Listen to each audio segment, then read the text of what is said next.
Congratulations to Memphis. That's a really good win. Hard loss for us. We couldn't guard them as well as we needed to in a tough game. For whatever reason, we didn't have great energy to start. That's probably on me. I got to figure that out. And obviously, we started the second half very poorly as well. But I thought we rallied through the game and played our way through the game, and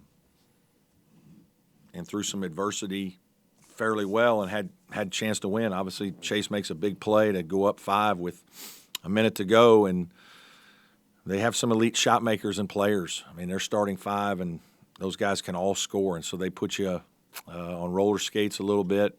We got hit on a ball screen and then rotated behind it to Danger, and he sprayed it for a 3, and then Chase got one going to the rim, and the ball went loose, and they converted in transition, and all of a sudden it's tied. And, we got the ball back to our best player, and certainly would have liked to have seen him drive it, but he's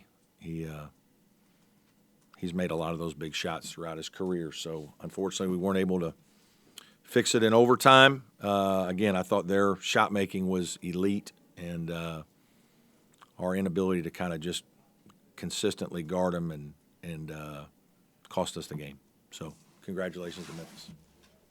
Coach, their 7-footer fouled out with a few minutes left in regulations, but they're still able to get a couple big offensive rebounds. Yeah, guards, we talked about it. Haggerty's a very good offensive rebounder. They got a couple long rebounds. Some of those happen just chased down that are, more speed or whatever, more than technique. We did have a missed block out on one of them late that Haggerty got, and that was problematic. Those are things we talked about. Were you kind of surprised weren't able to execute in key moments down the stretch there? I think I'd have to look at all of it again. When your best player is at the rim, could be a foul, could be a shot. He could spray it out. Zackery was open for a spray out, but you're trusting your best player. We called a timeout and Chase got a wide open 3 with 15 seconds to tie the game. He missed it. There's no execution there. It's a missed shot. Those are both not execution. Those are decisions or shot making. Those are different than execution. There were certainly some things we could have done better down the stretch. We didn't do some of the things right. Defensively, we got hit too much on some screens, and that put us in 2-on-1 too much. And, again, elite shot makers, smart players too. They're very smart. They space you. And when you overhelp at all, the ball's kicked and they're shooting tough shots. And there was some elite shooting by 11 and 3 today. You mentioned the shot making, but the rebounding feels like it was also part of it. 34-33 advantage for Memphis in this game. I think sometimes media folks look at the rebounding like that. I'm looking, we had 12 offensive rebounds, they had 10. So that's 2 extra possessions for us. They had 16 turnovers, we had 13. That's 3 extra possessions for us. So I don't – the boards were fine. I think it was either way. Moussa Cisse hurt us a little bit. Haggerty hurt us. We talked about all those things, and we got 12, they got 10. That's part of the game. I don't think that was the determining factor in the game. Did they do anything special to Ian because he finishes with 6 rebounds? I have to see that, right? Obviously somebody did a good job blocking him out. Jaeden, I really like Jaeden as a player. I just think he's a really smart, do what your team needs. I'm sure he did a great job blocking out. They played the 2 bigs some, and so now they've got, Danger, who's huge and long, and Cisse in there together, and so now there's big bodies competing, and there's not as much space. They did a terrific job, keeping Ian. Ian only had 2 offensive rebounds today. Encouraging to see Zackery get a couple of big threes and a regulation in overtime. Yeah.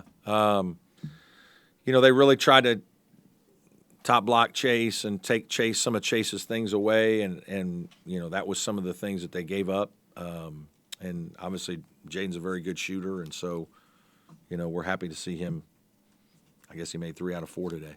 Yeah. When you're trying to figure out why y'all stepped so early, where is it kind of confounding? Just get them I mean, you're just not going to play great at the beginning of every game now. Like, I mean, these are 18 to 22-year-old guys. NBA guys don't do it either. Like, it's just some of it is I got to go back and watch. I mean, some of it is adjusting to their pace, maybe the tempo. It just felt like we weren't quite have as much juice. Is it 11 a.m.? I don't know. It's a combination of a lot of things. We're not making a shot, so we're not getting any energy off of our shooting. We had a hard time scoring early, kind of figuring it out. They do so many different things defensively that as a coach, you're not 100% sure what you're playing against, and so you're trying to figure it out as the game goes. I thought we did a better job of that, but at the beginning, we probably didn't look like we knew exactly what they were doing. And again, I got to go back and remember and watch some of the film to see. But give their team and kids credit; they came in here, and played very well for long periods of time. At the end of the first half, you built some momentum. You had the lead and the ball, timeout, inbounds, had trouble getting the ball. And was Yeah. really good defense. It was really good defense, and it was, poor coaching.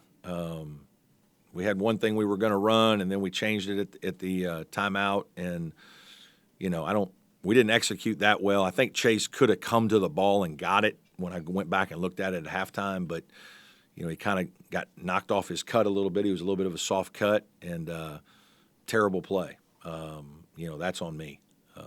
So that's my fault. I got to do better on that. Hey, Brad, when the team's been kind of as inconsistent as Memphis has been, is it almost hard to know what you're preparing for, whether it's the team that went to Maui and kind of shocked the world or the one that lost to Arkansas State? Yeah, I disagree. I think, again, not to pick on you guys, but I think you guys all see what you want to see. Like, Arkansas State's really good. I watched the film. Like, they're 8-3. And, no, they probably shouldn't go to Memphis and win. And Memphis did not play well. But some of that's Arkansas State. And I also think, like, their guys are 18 to 22, and they're not going to play great every night either. And so there's going to be a night when you don't make a couple shots, maybe make a decision that's bad or two.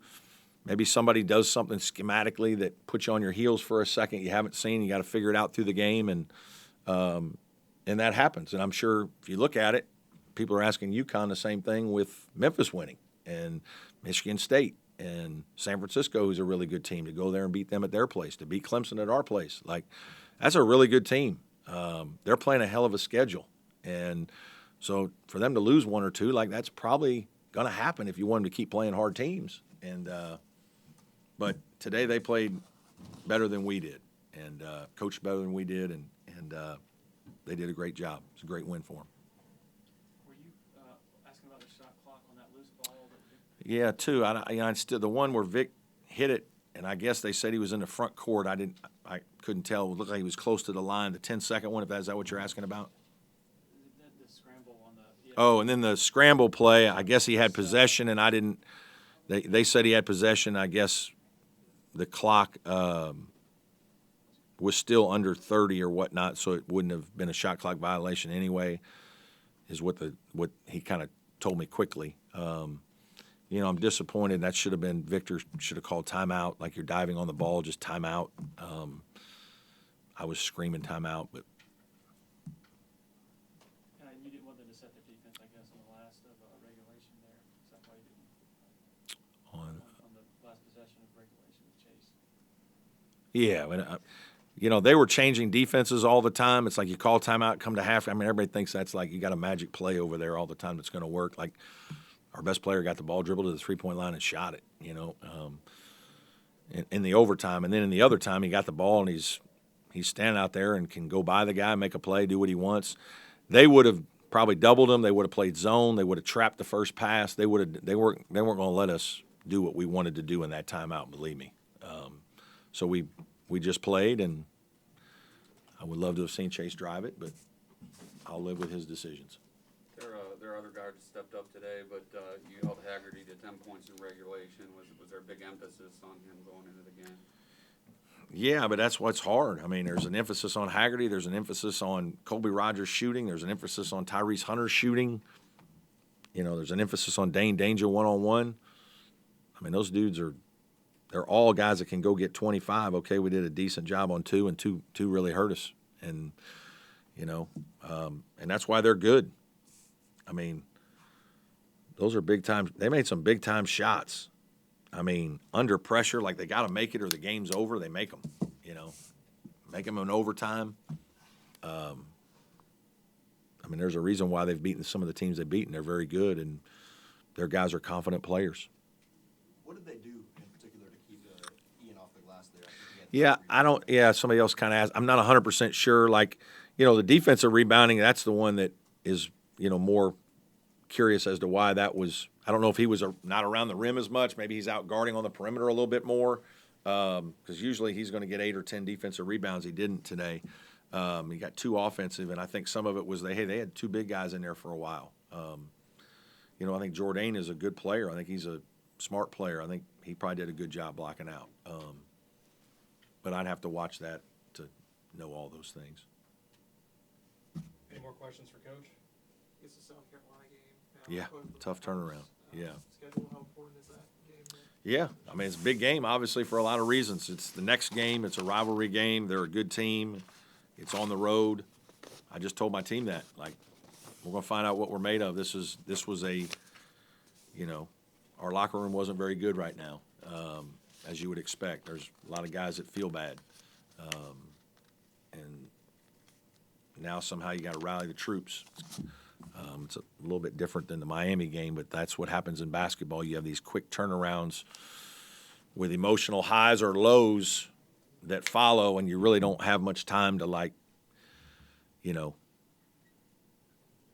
adjust. You got to get on with it. And, that'll be a real challenge for us, is to muster up the energy and enthusiasm and lick our wounds a little bit, and we're going to have to go play really good basketball. We're going to have to play well. You can't just compete. You're going to have to execute to win. It was an early tip today. Student body gone, but pretty good crowd anyway.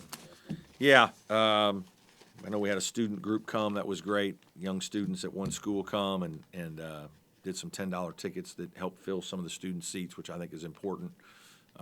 We had a good crowd. It was a good crowd today. They tried to help us. We didn't do enough to make it as loud as it needed to be to win. Okay? Thanks, everybody.